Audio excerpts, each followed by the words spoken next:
De lunes a viernes, Cristian Barken nos invita a cultivar nuestro propio jardín para impedir que el desierto avance. Una hora de autocultivo intensivo, con conversaciones, historias, viajes, pensamientos. Un viaje a la palabra lleno de asombro para desenterrar los tesoros que nos esperan en nuestro propio jardín a la hora del regreso a casa. En Pauta 100.5 FM, aquí comienza Desde el Jardín. Lo esencial de toda exploración será volver al propio jardín y ver las cosas por primera vez, decía T.S. Eliot. Queridos y queridas radiovidentes que me escuchan en Antofagasta, en Temuco, en Valparaíso, en Viña del Mar, en toda la quinta región y también en la región metropolitana, los saludo porque sé que me están escuchando, a pesar de que soy simplemente un caminante, como muchos más, que a esta hora regresa a su propio jardín. Y voy caminando por mi sendero de hojas, con este verano que tiene por un lado la amenaza de la sequía y que lo hace a uno de nuevo tomar conciencia del llamado calentamiento global, que ya está en curso, en el que estamos inmersos, de la posibilidad de que esta zona del planeta, esta zona que está donde está inserto mi jardín, se convierta en, como dijo alguien, la capital del desierto centro de Chile. Pero también, al mismo tiempo, mi jardín está vivo, siguen sonando los pájaros, las bandurrias que a veces cruzan este jardín, el zorzal amigable y fiel que me viene siempre a esperar a la entrada de mi jardín. Ahí está, ahí lo están escuchando. El chucao, que a pesar de todo, este exiliado sureño que tengo al fondo de mi jardín, ha sobrevivido a la sequedad. Mis árboles, mis plantas, en fin, mi mundo, mi tocadisco, mis libros, es mi refugio, es mi lugar, pero que he abierto para compartirlo con ustedes. Y en este momento veo que la verja del jardín está abierta. Y cuando la verja del jardín está abierta significa que alguien entró. Y como aquí no se pone no pasar, no entrar, no hay cámaras de televisión ni cercos eléctricos, es la anti-casa chilena de hoy. Una casa completamente abierta, como eran antiguamente las casas. Muchas casas del barrio Alto, por ejemplo, en el sector de Vitacura, tenían el jardín y no tenían rejas, no tenían alarmas, no tenían nada. Era un tiempo tal vez de confianza, de ingenuidad, eran otros tiempos. Yo, sin embargo, estoy en una cruzada contra la desconfianza, contra la paranoia. Además que si entran unos ladrones aquí a robar a mi jardín, que van a encontrar libros. Lo único que me daría mucha pena que se llevaran a mi chucao, sería una pérdida lamentable. No tengo nada que ocultar, tengo un tocadisco ochentero que está ahí a medio morir saltando. Es decir, mi jardín está siempre abierto, es un espacio de confianza, es un espacio de hospitalidad, es un espacio de conservación. Y hay dos mujeres jóvenes en mi jardín sentadas bajo el quillay, llevan unos libros. Yo siempre me gusta espiar a la gente por lo que lee, pero no logro mirar bien el libro. Veo una foto de un hombre como antiguo, un señor como que podría ser de la década del 30, 40, típica foto chilena de esa década, y leo ahí las Bati será algo con Batman, qué raro. Hola, buenas tardes, muy bienvenida a mi jardín, qué gusto de que estén acá. Hola, buenas tardes, gracias por invitarnos a tu jardín, está bello, maravilloso, ahí con tu chucao. Ahí veo también por ahí una loica. Sí, hay una pequeña loica de pecho colorado que es muy tímida, que de repente aparece en el jardín. Bueno, siempre la invitación al lugar está abierta. Bienvenida a ti también. Hola, estoy muy feliz aquí. Veníamos con mi prima caminando y siguiendo la loica que nos trajo a este lugar precioso, a este paraíso. ¿Ustedes son amigas, son parientes? ¿Qué es lo que son? Nosotros somos primas hermanas. Nuestros padres, mi madre es hermana del padre de François. A ver, espérate, ¿tú eres Françoise entonces y tú eres? Tea. Tea y Françoise. O sea, tú eres chilena, pero por el acento tú eres española, ¿no? Sí, yo no soy nacida en España y criada en España. Ya, y perdona que sea tan curioso, Tea, ¿no? Tea, ¿cuál es tu apellido? Tea Saint-Marie. Saint-Marie, es como un apellido Sí, francés, Saint-Marie. Sí. Y llevas ahí un libro, perdona la curiosidad, pero yo soy fanático de ver. Dime qué lees y te diré quién eres. Aquí tengo mi tesoro, que en realidad sí me pueden robar todo en mi casa, pero por favor mi libro no, que son las baticolas de Volpone. Las baticolas de Volpone. Claro, Volpone. Volpone es un personaje mitológico de la historia de Chile, la década del desde la década de 50 en adelante, alguien que tuvo un papel muy relevante en el periodismo, en la política, ¿no es él? El fundador del diario El Clarín. Del diario Clarín, el mismo. De hecho, he escuchado a muchas personas y periodistas que lo catalogan como una leyenda del periodismo, pero más bien es como un personaje medio underground, así medio oculto. Se habla de él, pero no hay mucha información tampoco. Pero absolutamente es un personaje fascinante. Siempre me atrajo. Yo cuando chico me acuerdo en la década del 70, yo iba a comprar, me encantaba la sensación de la tipografía, los diarios, los periódicos, siempre me ha gustado esto. Y iba a comprar a la esquina los diarios, todos los diarios, porque había muchos diarios en Chile. Compraba de los diarios de la derecha a la izquierda. Y desde luego el Clarín, con sus titulares a veces fuertísimos, irónicos. Fue un diario muy... Estaba el Puro Chile, había el Tribuna. Era una época de oro del diario. El Siglo, La Última Hora, que era un diario de la tarde que compartía con La Segunda.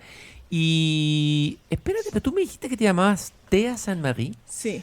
Y Volpone, o sea, ¿eres pariente de Volpone? ¿Qué tienes que ver? Sí, bueno, soy su nieta, François también lo es. No, son las dos nietas de Volpone. Las nietas de Volpone en mi jardín, de este personaje del que nadie hasta ahora ha escrito una novela.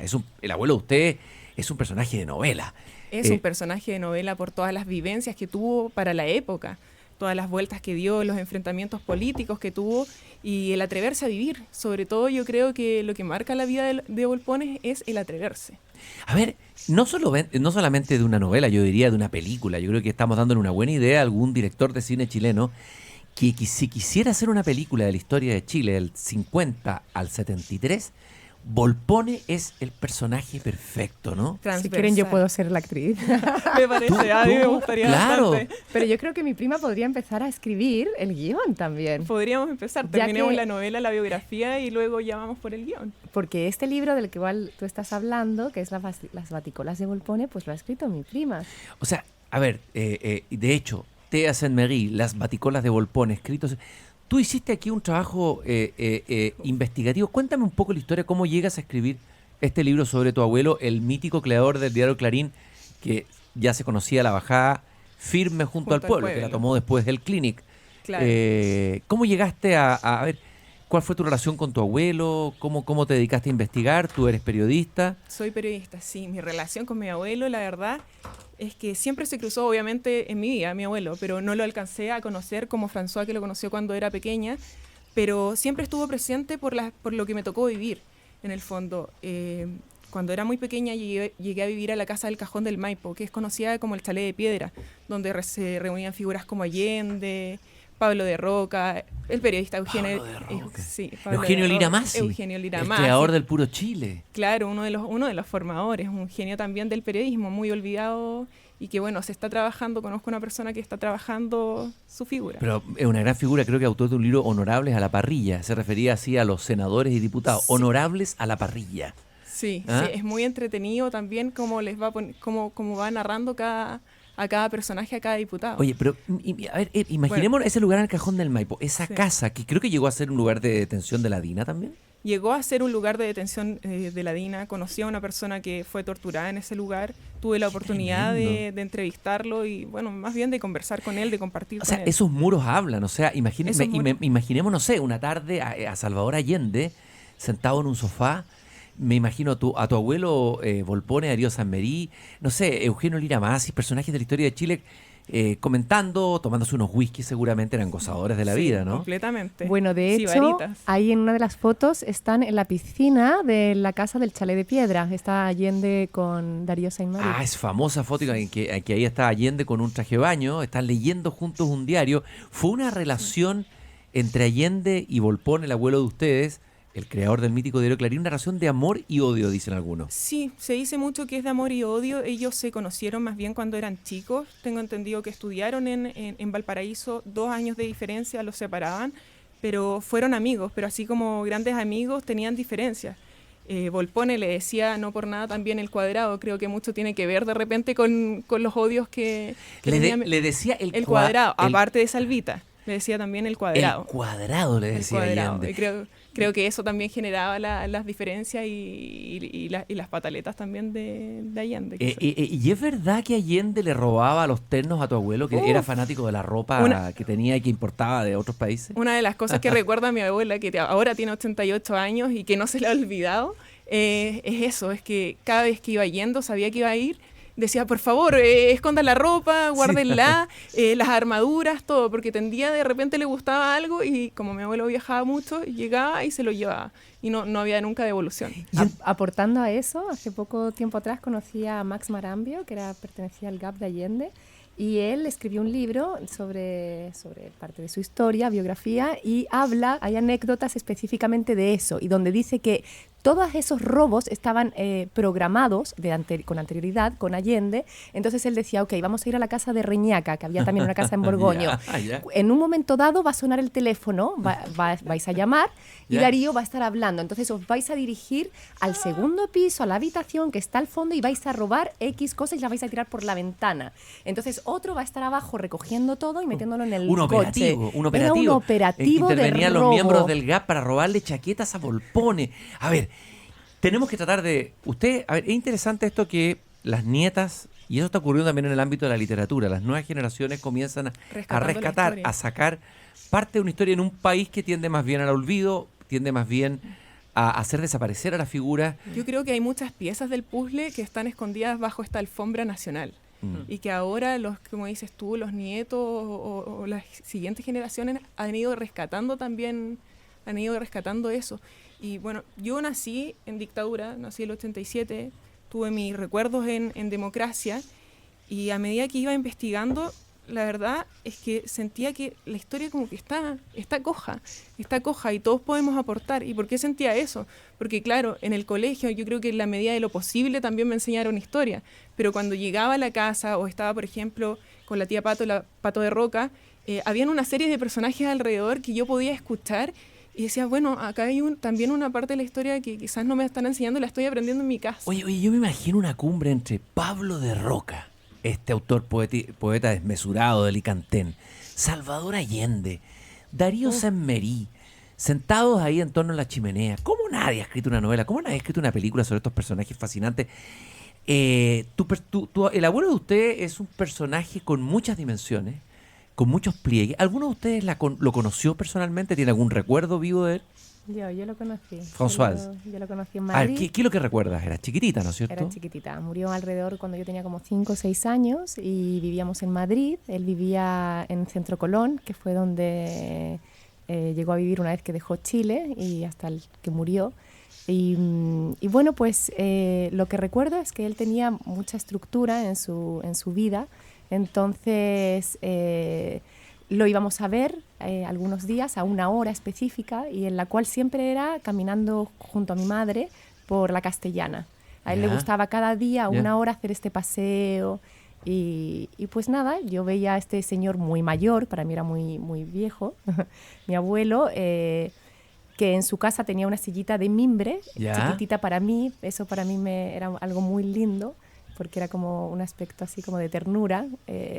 Y bueno, yo creo que yo también, así como Tea, yo nací en España, no en Chile, en el 76, y crecí hija de estos padres inmigrantes, o sea, con estos abuelos que llegaron a España, pero que eran chilenos, maternos y paternos. Esta familia desarraigada, donde no había historia, donde en España todos mis amigos tenían la casa del pueblo, los abuelos, y yo como que un poco esa historia estaba acá en Chile, y la vine a conocer llegando a Chile, pero cuando yo en Chile decía mi apellido, Saint-Méry, y alguna persona adulta me decía, ay, ¿tiene relación con el Clarín? Sí, era mi abuelo, y era también una laguna, una nebulosa. Hay cosas que están ahí en el misterio. ¿Por qué Darío Saint-Méry, el creador del diario Clarín, que apoyó al gobierno de Allende, en principio abandona Chile en el año 72? Es una de las preguntas que no quiero que me respondan inmediatamente. Tengo entendido que en la última etapa de la vida de Saint-Méry, que era un hombre muy activo, fue una época más bien depresiva. Parece que él arrastraba una cierta depresión, como la arrastran a veces grandes genios, ¿no? Y cualquiera de nosotros puede arrastrarla, ¿no? Hay mezclada tristeza personal, está mezclada la historia de Chile. Son las preguntas que nos vamos a ir haciendo en esta conversación desde Jardín. Estoy muy fascinado de poder tener a las descendientes de Darío Saint-Méry, el mítico Volpone, el creador del diario El Clarín. Leo simplemente para que ustedes conozcan la pluma, más que una pluma, era una lanza en ristre, la de Volpone. Él me parece que no firmaba siempre, no siempre aparecía en la editorial, pero a veces... No siempre aparecía su firma, pero tampoco se conoce él más por su seudónimo de Volpone. Pero también tenía otros seudónimos, como dijo Lenka Franulich, cuando él entra a trabajar al diario La Nación, no lo hace solo, sino que lo hace con su familia. Por ejemplo, Asomante, Coriolano, que eran otros de los seudónimos que él ocupaba. De repente en una página tú puedes encontrar casi la página llena de sus escritos con diferentes seudónimos. O sea, él era él. Era él En distintos generando personajes. opinión pública. Ahora, Volpone tengo entendido que es el zorro en una comedia teatral de Ben Jonson, que es una sátira mordaz sobre la avaricia y la lujuria. ¿De ahí viene el nombre Volpone? Yo tengo entendido que viene de esta obra de Ben Jonson, donde es un millonario que es muy avaro también y astuto. Entonces trata hasta como que simula que se va a morir. Entonces hay una serie de familias interesadas por su fortuna. Y él empieza a pedir diferentes cosas. No, es que me voy a morir, entonces quiero X cosas. Otros le van entregando bandejas de plata y así. Entonces se va haciendo más rico con lo que le van regalando, pero al final Volpone no se está muriendo. Entonces se dan una serie de situaciones que al final termina con que Volpone termina exiliado y es la justicia que en el fondo... Y mira el tiene destino su dinero. parecido a tu abuelo. Hay algo parecido. operático, es como un personaje. ¿Le gustaba la ópera o no? Tengo Haberle entendido gustado que la ópera. le gustaba la ópera, pero también le gustaban los Beatles. Y le gustaban los Beatles. Sí. ¿Y le harán gustado los grupos más políticos como por ejemplo el Quilapayún? No lo sabemos. Pero lo que está claro es que este libro que acabas de editar tú, Tea Saint-Méry, periodista, mención en Historia y Política, comunicadora social, con un minor en Ciencias Políticas y magíster en Periodismo, Las Baticolas de Volpone, es una buena oportunidad para hacerse la pregunta, ¿cómo era Chile? ¿Cómo era mi patria? Y del mítico diario El Clarín. Y justamente es una edición del domingo 26 de abril del año 64. Estábamos en plena elección a tres bandas, Alessandri, Tomic y Allende. Y aparece Salvador Allende en la portada, hay unas entrevistas, hay una serie de elementos en que va mostrando el candidato.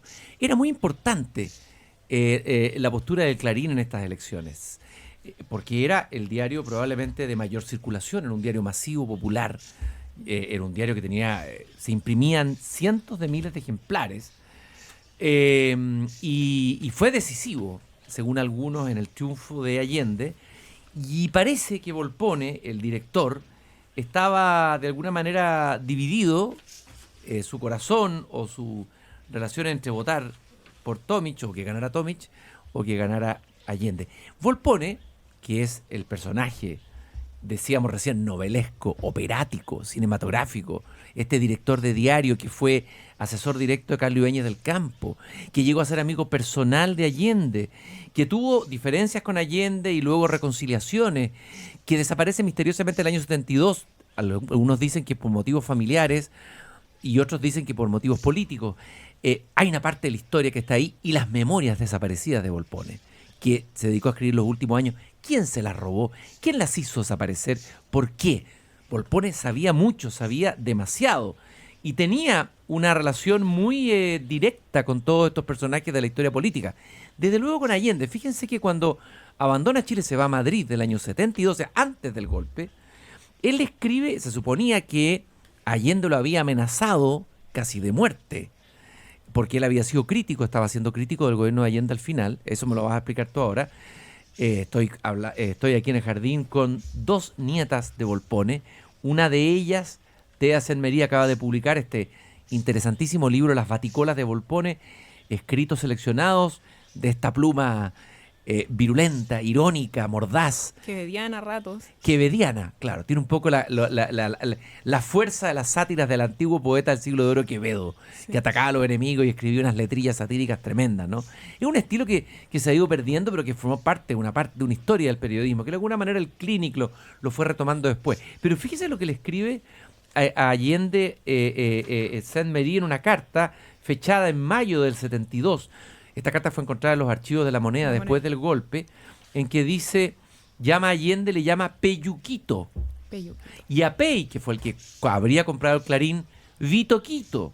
Y le dice tu abuelo a Allende, has de saber, Peyuquito, que a pesar de todo lo que me has pelado y desplumado en nuestra larga y peleadora amistad, yo y Clarín no solo hemos estado siempre firmes junto al pueblo, sino también firme junto a ti, Vito Quito.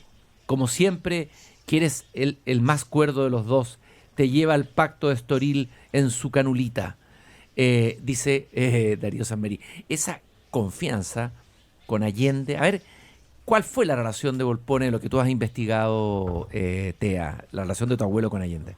Bueno, que se conocieron cuando los dos estaban en el colegio porque tenían poca diferencia de edad y siempre siguieron también en contacto.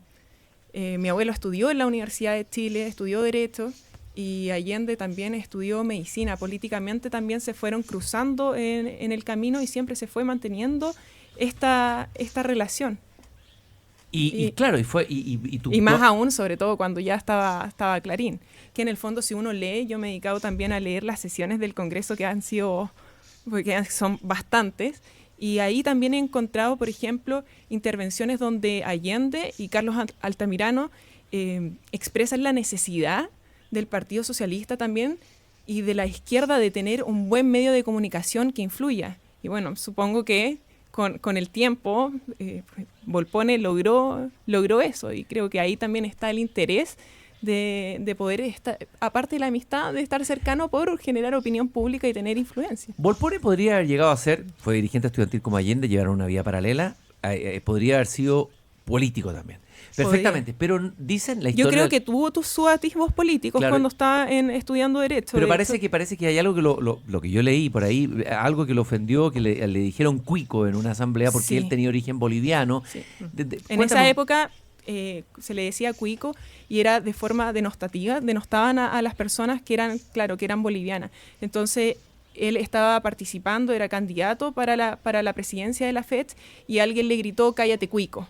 Entonces todos dicen que a partir de eso se replegó y prefirió ser como un personaje más bien no visible, en la sombra, ¿eh? Pero cosa que sí pudo lograr también su hermano Osvaldo, que llegó a ser triministro. Bueno, su hermano Osvaldo llegó a ser triministro y espérate, él tuvo harta influencia en Carlos Ibáñez del Campo, a pesar de que él había escrito contra Carlos Ibáñez en una candidatura presidencial. Lo que pasa es que con Carlos Ibáñez del Campo tuvieron relación a partir de 1927. Ahí me parece que Darío tenía como 20 años, de hecho era estudiante de la Universidad de Chile y Pablo Ramírez, un político, se lo lleva al ministerio a trabajar al Ministerio de Hacienda. Y ese es el primer contacto también que se da con Carlos Ibáñez del Campo. Posteriormente, ya en el 52 para las elecciones, que era contendor Arturo Mate, ahí tienen también otro roce, porque en el fondo mi abuelo trabaja con Arturo Mate y va en oposición a Carlos Ibáñez del Campo. Y después, ya en 1954, Carlos Ibáñez lo manda a llamar para ofrecerle la dirección de la Nación. Bueno, este Pablo Ramírez, que se rumoreaba en esa época, en una sociedad más pacata la chilena, que era homosexual, sí, y los que rodeaban a Pablo Ramírez se les llamaban los niños de Pablo Ramírez. Sí, y Darío Sanmarí era uno de esos niños. Era uno de esos niños y se entretejieron también muchas historias. De hecho, una vez cuando conocí a Rafael Gumucio, porque yo estaba haciendo mi tesis, lo tuve que entrevistar, lo primero que me dijo, prácticamente antes de decirme hola, ¿cómo estás? Oye, ¿tu abuelo era homosexual o era bisexual? Y claramente a través de esta investigación pude notar que una de las discusiones, y él lo rectifica, es que no era así. Una de las maneras también de denostar a otra persona o de ridiculizarlo, atacarlo, era como poniendo en duda su virilidad. Y eso se ve mucho en los diarios también de la época. La verdad es que era una prensa brutal. En un Clarín del 25 de mayo de 1970, estamos en plena campaña presidencial. El enemigo principal es don Jorge Alessandri, que dentro de todo era un político mirado con la historia, no tan tremendo de la derecha chilena, ¿no es cierto? Que tiene elementos, bueno, era un conservador y tenía mucho, pero era un tipo bastante decente, Jorge Alessandri. Y el artículo se llama La Gata Iracunda. ¿Y eso por qué? Porque Alessandri se había ido al norte chico a hacer campaña y dice Volpone, para que ustedes conozcan la pluma, a la manera de esos gatos o gatas friolentos que durante el invierno persiguen los rayitos de sol en las viejas casas santiaguinas, el candidato de la derecha se ha desplazado hacia el norte chico tras las agradables temperaturas que le aseguren una subida a los estrados sin temor a enfriamientos fatales. Luego le dice viejo chocho, le llamó la señora La señora le decía también el papelero, señor Corales, el paleta. Qué tenía tremendo. varios apodos. Y el paleta fue el que más quedó. Y expresiones como, dice el Volpone, soy más puro que el cristal o más transparente que el agua, denotan una especie de impotencia dialéctica para hacer resaltar sus propios méritos y llegar de una manera convincente al pueblo. Y finalmente dice, es que Alessandri no es solamente un fósil biológico. Repleto está el mundo de ejemplos que cuerpos agobiados por la edad han continuado conservando intactos sus atributos mentales. Pero el problema es que el candidato de la derecha está en que nació viejo. Es decir, era épocas en que la prensa, lo escrito, los textos, la palabra tenían un poder tremendo. Estamos conversando con dos nietas del mítico personaje Darío Saint-Méry, director del Clarín, creador del Clarín, Volpone. Tea Saint-Méry acaba de publicar Las Baticolas de Volpone y hay muchas preguntas que tenemos todavía sobre este abuelo fascinante y contradictorio, y seguiremos conversando después de esta pausa aquí en Desde Jardín.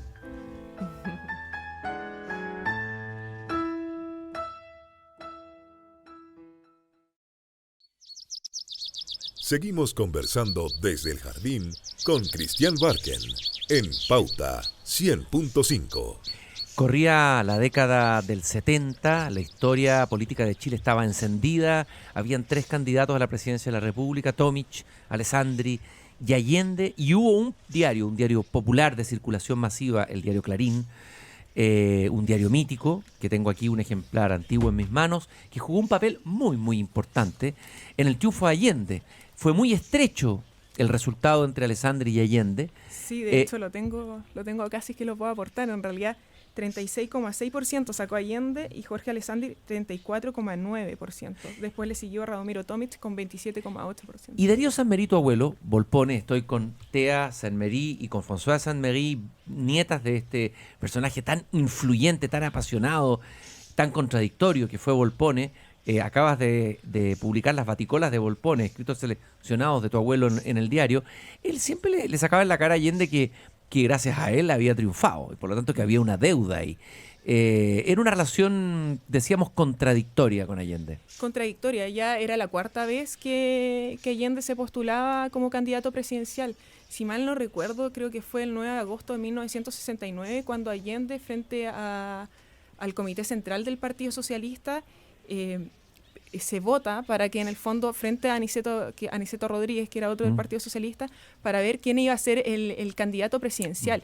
Y esa vez creo que tuvo Allende 12 votos a favor y 3 abstenciones. Fue una humillación. Fue una humillación. Allende dijo que tenía el respaldo de Clarín, y después de eso se cuenta, Román Alegría, uno de los directores que tuvo Clarín, cuenta que Allende fue a la casa de nuestro abuelo en el Cajón del Maipo, en el Chalet de Piedra, para decirle a Volpone que por favor lo apoyara, que se asegurara que Tomic llegara hasta la final y que además tuviera un espacio para propaganda en Clarín y que Clarín lo apoyara 100%, a lo que mi abuelo le respondió que no, y ahí la división también, que se dividió Clarín entre Tomic y Allende. Claro, es raro que un diario apostara por 2 candidatos al mismo tiempo. Ahora, ahí hay algo de la ambigüedad ideológica de tu abuelo. Es difícil clasificarlo como un izquierdista porque no es militante de un partido, apoyó el gobierno de Carlos Ibáñez del Campo, estuvo muy cerca, fue un asesor, dicen que muchas decisiones que las tomaba Ibáñez las consultaba con él.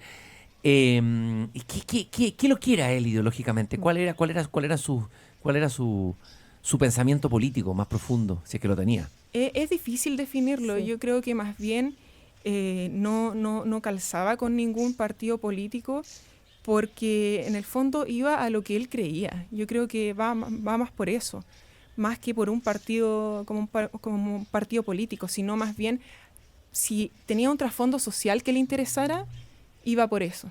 O sea, el otro día cuando estabas en la presentación del libro junto a Rafa Gumucio, me gustó eso que mencionó Rafa Gumucio, que él decía que este logo de Firme junto al pueblo, que luego lo adquirió el de Clinic, realmente tenía un peso muy grande y era como el leitmotiv, como el hilo conductor en cada columna y en el diario, en el fondo, el firme junto al pueblo, estar cerca del pueblo, de lo que el pueblo... A mí me pasó, si puedo contar una anécdota a partir de eso, a través de la investigación, fui derribando en el fondo comentarios que me llegaban de diferentes partes y que nunca las di por verdad. De hecho dije, bueno, sí puede ser verdad, pero también puede que sea falso. Entonces tengo que comprobar todo eso. Y en este comprobar y ver los diarios de Clarín día a día, desde el 54 hasta el 73, me topé con varias cosas que me sorprendieron. De hecho, había navidades populares. Clarín recolectaba juguetes para regalar y hacía navidades. También llevaban futbolistas a poblaciones para enseñarle a los niños fútbol. Entonces tenía un carácter súper social. Hay una anécdota también que me llamó la atención, que por ejemplo murieron unas personas y no tenían familiares, no encontraban a nadie conocido, y llamaron a través de Clarín a todo el que quisiera asistir también, que fuera en esta procesión para enterrar a las Bueno, ahí personas. hay algo, también hay rasgos populistas. Uno podría decir que era popular, no sé si le podría llamar populista hoy día, cerca del pueblo. Su obsesión Sí. era luchar contra la oligarquía chilena, Sí. más que, no era una matriz. Los patrones también, Claro. le dijo al Gato cuando ya estuvo el gobierno de Frei, le dijo contra los patrones también. Bueno, el Gato Gamboa fue importante en el Clarín, era el último director el vivo último- también el último director, de Clarín. Y fue su último. el que hacía los titulares muchas veces, Sí. y que después pasó a través del diario La Cuarta, que lamentablemente perdió ese sabor popular que tenía, Claro. como que se anduvo descafeinando un poco La Cuarta. Bueno, Sí. vamos a ver qué En pasó ahí. camino. Bueno, una anécdota con respecto a eso, así es más íntima o familiar mía, es que mi abuelo materno, mi abuelo Gumucio, salió medio escapando de Chile también en esa época, en el 71-72, y hay un artículo donde Darío lo pone así: Pablo Gumucio Vives escapa de Chile con dinero, porque había también participado en una Claro. de las candidaturas presidenciales. Entonces, años después, sus hijos se conocen, que son mi madre y mi padre, y claro, este abuelo que había hablado mal de este otro abuelo. Bueno, y ese era un estilo muy de Volpone. Sí. Él, en un artículo también aparecen unas fotos de parlamentarios sorprendidos trayendo artículos importados a Chile, y le pone Contrabando. contrabandistas y maleteros. Y Media Allende incluso Sí. dentro de ese grupo. Allende parece que estaba indignado. Caramba, lo interesante del Clarín es que permitía develar también un país que hoy día mitificamos, pero que también había corrupción, también había descomposición política y había mucho odio, pero era un odio hecho con un estilo, con una retórica literaria. Había una cosa literaria, yo creo, una cosa también. La retórica era muy fuerte en esa, desde la retórica política a la retórica periodística, ¿no? A mí me pasa ahora, y que me quedé pensando a partir de la otra vez que estuvimos hablando con Rafael Gumucio, que en el fondo se podían expresar, pese a todo, ya ves, con apodo, pero las cosas se decían. Sí. Ahora cuando se dicen las cosas hay mucha laraca de por medio, y hay como una manera de decir las cosas. Y si tú te sales un poco de eso, aunque ya sea medio sardónico, ya es como un escándalo. Sí, yo he leído, aportando a esto que dice Tea, he leído cartas que me he encontrado en la casa de mi abuela, también de mi abuelo, en algunos negocios que tuvo en Arica, o con Víctor Pey también de España y Chile, el Victorito, ¿cómo le decía? Sí, sí. Vitoquito. Pues entonces, y en esas cartas que de aquella época y donde se escribía, decía todo lo que pensaba, era capaz de manifestar su crítica de una manera también elegante, con buenas palabras, acogiendo, pero a la vez diciéndole, bueno, y no me has escrito, no he sabido nada de ti en tanto periodo de tiempo. ¿Qué es lo que sucede en tu vida? ¿En qué estás? Y aludiendo, dejando caer, indirectas, directas, está presente, son todas las cartas que he podido Sería leer. interesante recopilar esa correspondencia. Hay una carta Sí. que está perdida, famosa, que son 2 cartas, parece, con Allende, y que él, curiosamente, en su legado, porque hay todo un problema también en el testamento que deja, Sí. Es un testamento bastante curioso. un testamento curioso que se lo deja a otro, no a su señora, a su ex señora, porque se habría casado con otro. O sea, se le complicó la vida privada a Volpone, y todavía quedan zonas de misterio. ¿Por qué esas cartas decide entregárselas a Fidel Castro? ¿Qué hipótesis manejas tú, Tea? Tea Sanmerí, nieta de Darío Sanmerí, Volpone. Yo creo que ahí hay una buena parte de la historia o de esta pieza del puzzle que nos falta. Yo una vez le escribí a Fidel Castro hace unos años, poco antes que muriera. Lamentablemente no te contestó. tuve respuesta, murió unos meses después. Y bueno, he tratado de tener otros contactos para ver si es que la carta llegó a puerto, porque el encargado de entregar esa carta era Carlos Cornejo, que trabajaba también para Clarín. Y a propósito de las anécdotas o del estilo irónico y a veces destructivo, porque era bastante destructivo, hubo una anécdota del año 54 en que descubrieron a un ministro o senador. El episodio de la cartera. Claro, en la cama, digamos, con un amante, lo pilló la señora, llegó y le pegó unos cuantos carterazos. Y bueno, y el Clarín publicó esa noticia, digamos, lo publicó creo que con un titular, ¿no? El episodio de los carterazos. O sea, imagínense ustedes cómo develaban la vida privada, cómo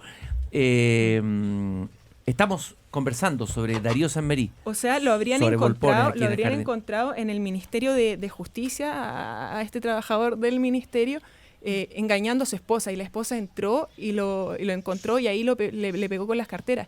Pero no fue solamente Clarín quien publicó eso, sino que las noticias de última hora. Y ese episodio es súper polémico porque después empieza la modificación a partir de eso de la ley de abusos de la publicidad, lo que se llamó la ley Mordaza. La famosa ley Mordaza. Y yo, investigándose, también viendo publicaciones de Clarín, y justo lo tengo acá, a partir de ese episodio puedo leer una parte.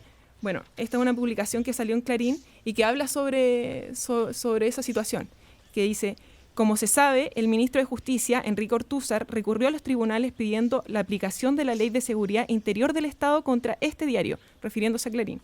El motivo de la demanda fue la noticia absolutamente verídica que entregó Clarín y que también la dio a conocer el vespertino Última Hora, de que una dama protagonizó un violento incidente en el Ministerio de Justicia al sorprender a su marido en coloquio sentimental con una niña. ¿En coloquio sentimental? En coloquio sentimental. El diario no indicó nombres porque tiene como norma no levantar los techos de las casas. Posteriormente a eso, bueno, empezó todo esto de la ley Mordaza y muchos periodistas también se fueron detenidos por las publicaciones, entre esos el Gato Gamboa, que es el premio actual, el Premio Nacional de Periodismo actual, también Millas, Hernández, y a partir de eso escribían desde la cárcel. Y cuando estuvieron ellos tres juntos en la cárcel, después salió Millas y escribió lo siguiente: el director responsable del diario se hallaba incomunicado en la pavorosa celda 13 de la cárcel pública. Comenzaba la caza de brujas y la hoguera se encendía precisamente contra los periodistas que gritaron las herejías de los dueños de la moral. Con todo, la jornada de Clarín, la celda del anexo cárcel, mereció vivirse y se sigue viviendo, porque aún está en cautiverio nuestro mejor hermano, Alberto Gamboa. Hoy Gamboa puede ganar una batalla más hermosa que la libertad física, conseguir que cada periodista se sienta más orgulloso de su profesión al saber que los guía uno de los suyos. Ahí está, uno que predica y hasta se dejaría flagelar por los preceptos del periodista. Bueno, ahí hay toda la pregunta. Hay algunos que consideran a Sanmerí, el abuelo de ustedes, un personaje siniestro que se movía en las sombras del poder. Guzmán lo cataloga como pernicioso. Claro, pernicioso. Hay otros que lo admiran, que admiran su pluma, que rescatan su legado satírico, que fue un tipo que se adelantó a su época. Es un personaje que tiene muchas facetas y que corresponde a un momento, a un país del que todavía tenemos retazos de memoria, pero que ustedes con este trabajo, tú, Tea, Sanmerí, con Las Baticolas de Volpone, empiezas a abrir un poco y empieza a no aparecer este personaje que casi se había borrado de la historia de Chile y que fue tan decisivo, Darío Sanmerí. Empezamos a acordarnos de nuestro país, como este tema de Patricio Mordaz, de Volpone, sobre todo su capacidad para colocar apodos. Yo creo que esa era la especialidad de Darío Sanmerí. Estamos aquí en Desde el Jardín con dos nietas de este mítico personaje de la historia de Chile, Volpone, creador del diario El Clarín, ese sonido de Michucao, que es muy copuchento y que al escuchar el nombre Clarín parece que le viene algo del inconsciente colectivo chileno. En El Clarín, el 21 de febrero del 70, se titula el artículo firmado por el abuelo de ustedes, Repetidas pifias de Cachimoco. Está visto que Cachimoco no le apunta una. Y etcétera, y habla sobre el túnel Lo Prado. El Cachimoco, ¿quién era? Pedro Ibáñez. Pertenecía al Partido Nacional y era senador por Aconcagua y Valparaíso en Chile y se había opuesto al túnel Lo Prado, después la aprobó, etcétera. Ya con el apodo ya quedó para siempre como Cachimoco. Bueno, después Alessandri era la señora. Allende, el señor Corales, porque parece que había un desorden en el gobierno. Gabriel González Videlas también. ¿Cómo le puso El a ver? Serenense de Fuego, Don Privado, de Ipu Chachachá. Don Privado. Don Privado. Pero qué maravilla la manera Porque qué dejaba la presidencia y dejaba de ser un ser público y pasaba a ser Don Privado. Don Privado. Ahora, hay una anécdota que cuenta la abuela de ustedes, es que en una reunión que tiene Volpone en el Cañaveral, va a ver Allende, vuelve a esa reunión y habría dicho el abuelo, Salvador me ha dicho que o le entrego el diario a un precio irrisorio o me mata. Dice que le echará la culpa a la derecha, me pondrá en una cureña con una bandera y me llevarán al cementerio. Carmencita se va a ver muy bien de negro con todos los niños. Le habría dicho Allende a Volpone, caramba. A ver, ¿tienen algún antecedente sobre este diálogo? Reflejaría una dimensión de Allende desconocida, tremenda, agresiva, feroz con Volpone. Volpone se fue por razones sentimentales. Parece que su mujer tenía un amante o tenía otra pareja. Bueno, disculpe que hagan estas preguntas tan incisivas, No, pero son parte de la historia del personaje. Son preguntas necesarias, que considero necesarias, así como... Y estoy con usted y tengo la oportunidad de preguntársela. Estamos con Tea Senmería, autora de Las Baticolas de Volpone, y con Françoise, que es también nieta de Volpone. Sí, Tea. como decía, son preguntas necesarias, así como alguna vez se puso también su sexualidad en discusión. El tema de que en el fondo Volpone se habría ido por problemas sentimentales, la verdad es que lo he hablado con mi abuela y no es cierto, porque empezó a salir desde mucho antes y mi abuelo ya sabía que tenía otra persona. Entonces eso yo lo he descartado por la declaración de mi abuela. Porque ya había pasado un tiempo desde que Volpone, desde que mi abuelo ya sabía que estaba saliendo con otra persona. Lo que pasa es que de repente también es la intención... La deshereda, ¿no? La deshereda en la primera herencia, sí, ¿no? o sea, la trata, entre comillas, de desheredar. Y finalmente no lo supongo resulta. que también hay un dolor también sentimental ahí. Mal que mal, bueno, era su tercera esposa. Primero estuvo casado con Adriana González, la guagua González que le decían, y después con Mercedes Gibson, una limeña. Y el tercer matrimonio fue mi abuela, y con la cual tuvo todos los hijos, los 5 niños. Entonces, ¿por qué se fue finalmente de Chile Volpone el año 72? Esa es la verdadera intriga que en realidad existe, y yo la versión, bueno, he escuchado todas las versiones y también las que he leído, tuve la oportunidad de hablar con Víctor Pey, de estar sentada múltiples ocasiones, lo conocí como cuando tenía 13 años y desde entonces cada cierto tiempo yo iba a conversar con él y lo entrevistaba hasta hace poco. Y nada, bueno, presiones, o sea, lo que sostiene mi abuela es que fueron presiones políticas. ¿Pero de quién? O sea, yo creo que él era un hombre que acusarlo, o sea, decir que él se fue por razones sentimentales a un hombre de tanto peso, con una vida tan grande, con 3 matrimonios encima, con todo lo que había hecho solamente por que la mujer tuviera un amante que efectivamente, como decía Tea, eso había pasado hace mucho tiempo, yo creo que no tiene consistencia, no es sólido. Y claro, y ahí está la pregunta de Para mí eso es generación de opinión pública, porque de hecho era una de las defensas también, o algunas cosas que había declarado Víctor Pey, que lo relacionaba con ello. Y bueno, las presiones políticas, mi abuela dice que Allende llegó a amenazar a Volpone. No sé, me pregunto si Volpone fue lo bastante astuto en realidad para tomar en consideración que la amenaza podía ser realidad e irse. Y ver que podía también resultar o cómo manejarlo, porque él siguió en contacto con... Eso es lo raro, Pey, porque le sigue escribiendo a Allende, Sí. siendo que supone que este lo había amenazado de muerte. Sí. O sea, aquí hay, como diríamos, gato encerrado, no Sí. gato Gamboa, No gato pero hay Gamboa. un gato encerrado que tiene que ver Sí. con zonas oscuras de la realidad política y el hecho que hayan desaparecido Las memorias, memorias. que es el libro más importante de Volpone.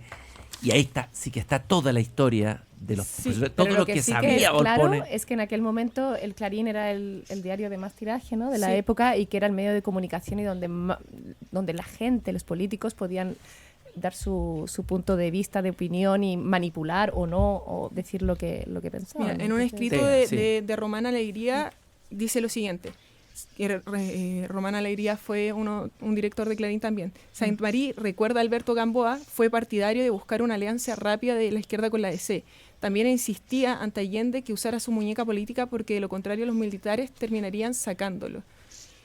¿Por qué traigo a colación esto? Por la capacidad visionaria también política que tenía Volpone. Yo creo que en un momento... Él presintió el golpe. de Es antes. que desde mucho antes hay columnas, o sea, hay baticolas, hay Ah, baticolas sí. acá que hablan ya desde 1966 y me parece que es el 68 de nuevo, que va repitiendo el mentado golpe de Estado, creo que se titula una, en que va diciendo, oye, si no calmamos los ánimos, este ambiente se está tensando, veamos el panorama también que hay alrededor en Latinoamérica. Fue advirtiendo de ciertas formas que quizás podía llegar a suceder. Bueno, y si fue asesor de Carlos Ibáñez, a lo mejor Allende debería haberlo tomado como asesor, haberle escuchado por un tipo que tenía un olfato, tenía una intuición. Hay que decir que hay cosas interesantes, más románticas de la historia del Clarín. El hecho de que este diario, que se hacía en las imprentas del Diario de la Nación, llega, porque tenía el favor de Carlos Ibáñez del Campo Volpone, llega el gobierno de Alessandri y lo echan a patadas a todo el equipo de Clarín, obviamente, porque le habían dado duro, la señora, etcétera, así llamaban a Alessandri. Y ellos tienen que buscar un lugar donde imprimir el diario y se van a un departamento que está al lado o encima de una imprenta del Partido Comunista, donde se imprime El Siglo y La Última Hora, que era como la segunda del Partido Comunista. Y resulta que esos diarios copaban finalmente las rotativas y él tenía que hacer cola y esperar. Hasta que sabe de un dato de una rotativa que estaba ya metida en un gallinero, digamos, estaba en un estado de deterioro total, y había un señor que era un tipógrafo borrachín que la manejaba. Un alemán. Un alemán. Y ahí se va con ese tipógrafo borrachín y empiezan a sacar cientos de miles de ejemplares del diario Clarín. Un diario mítico, un diario... Uno tiene el recuerdo como de la tinta, hasta el olor del diario Clarín. Yo por lo menos en esa época cuando chico, ¿no? Sí. Bueno, el tiraje al principio ya cuando... Porque el Clarín no partió solo con Volpone, partió con Carlos Ibáñez del Campo. Ellos fueron los formadores del Clarín. Después mi abuelo le compra su parte por $200,000 a Carlos Ibáñez del Campo. Y también Ibáñez se queda con la Gaceta. En ese entonces tenía como una circulación o tiraje, no me acuerdo cuál de las dos, era como de 30.000 ejemplares.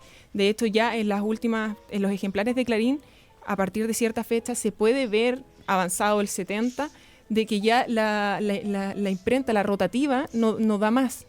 Dice, ya está superando los 40.000... las 40.000 impresiones, las 40.000 ejemplares. Entonces necesitaban constantemente de buscar nuevas también rotativas y que lo hicieron. Pero sí, parte en una época de esta rotativa que me parece que le decían la clueca. La clueca, porque era como un gallinero, ¿no? Sí, sí. No ha habido, y no va a haber jamás probablemente, un diario como el Clarín en el sentido de su circulación, de su llegada. Fue un diario realmente leído, estaba en las carnicerías populares envolviendo carne, en las poblaciones, en todas partes. Me pasaba que tenía, cuando yo lo vi encontré mucha diversidad. Era muy entretenido de leer. Tenía estas columnas, estos consultorios sentimentales del gato, muy entretenidos, temas de hípica, de deporte, desde política. luego la crónica policial era muy sabrosa. Sí. Y la famosa tira cómica Lolita. Que yo cuando niño miraba a esa mujer, la mitificaba, esa mujer preciosa que era Lolita, ¿no es cierto? Firmada, dibujada por una de los Vivac. Un diario mítico en una época donde se están acabando los diarios, donde se está acabando el diario de papel, donde probablemente se va a acabar definitivamente, probablemente, comido por la industria digital, pero vamos a empezar a tener nostalgia después de lo que fue el papel de poder tener el diario, hojearlo, manipularlo, también compartirlo. Exactamente. Yo he visto cuando hemos tenido algunas juntas con ex clarinetes, trabajadores del Clarín. Algunos han llevado, no sé cómo se llaman, Tea, tú sabes, estas para hacer las impresiones, las letras, estas maquetas. Sí, como parte de las lineotipias. Sí, muy bonitas. Con lo que diagramaban. Bueno, a lo mejor ustedes, las nuevas generaciones, las que hicieron, tú que hiciste esta investigación, Tea, sobre tu abuelo, el rescatar la figura, una figura polémica, igual hay que atreverse, fuiste valiente, meterse en el pasado familiar, desenterrar. Es difícil. Empiezas a desenterrar, hay mucha gente herida en el camino por Volpone, pero lo que faltan son las memorias. Faltan dos cosas, las memorias, ¿quién se las habrá robado? ¿Tú tienes alguna hipótesis? Yo creo que has investigado harto. Un poco de ficción. La verdad es que no se sabe. Yo no he encontrado a quién se las robó porque probablemente se las estaría pidiendo. Pero lo que sé por mi mamá, que era quien estaba con él cuando murió, es que de repente llegó al departamento y ya estaba todo desordenado. No se sabe bien. Claro, ella dice que era como la película El Sorber griego. Pero que había estado escribiendo. Rapiñaron todo. Sí, y que había estado escribiendo mucho. De hecho, Alberto Jerez, político, me contaba hace años atrás que cuando fue a visitar a Madrid al abuelo, a Volpone, él se estaba dedicando a escribir su biografía, estaba escribiendo sus memorias. Y a propósito de que yo le preguntaba por el famoso maletín, me decía, es que es evidente que ese maletín costaba o había muchos secretos de fondo, entonces O ese sea- maletín tenía que desaparecer de alguna forma. Darío Semmerí se llevó hasta la tumba y va a tener que entrar un novelista a tratar de imaginar qué pasó en esos ¿Qué últimos pasó? días en Madrid. Yo A lo quiero mejor vamos a tener agrade- que viajar a Madrid. Yo va a creo- haber que yo creo ir, que va a haber todo que eso ir a es un buscar capi- todas las pistas de este personaje mitológico esencial de la leyenda del Chile de los 50 hasta los 70, Darío Semmerí Volpone. Muchas gracias, Tea. Te felicito por haber hecho esta investigación tan entretenida, tan interesante, esta Muchas recopilación. gracias por de invitarme los a tu artículos. jardín, por invitarnos a tu jardín. Feliz de estar aquí. Feliz de tenerlas acá, François también. Muchas Y gracias. bueno, el fantasma de Volpone sigue penando los jardines de Chile. Nos encontramos en el próximo jardín, aquí a la misma hora, en este mismo barrio. Muchas gracias por haber estado aquí Muchas conmigo. gracias. Gracias. Es hora de entrar y cerrar la puerta por hoy. El lunes, Cristian Barken nos invita a volver a salir al aire libre para cultivar las ideas y las palabras desde el jardín. En Pauta 100.5.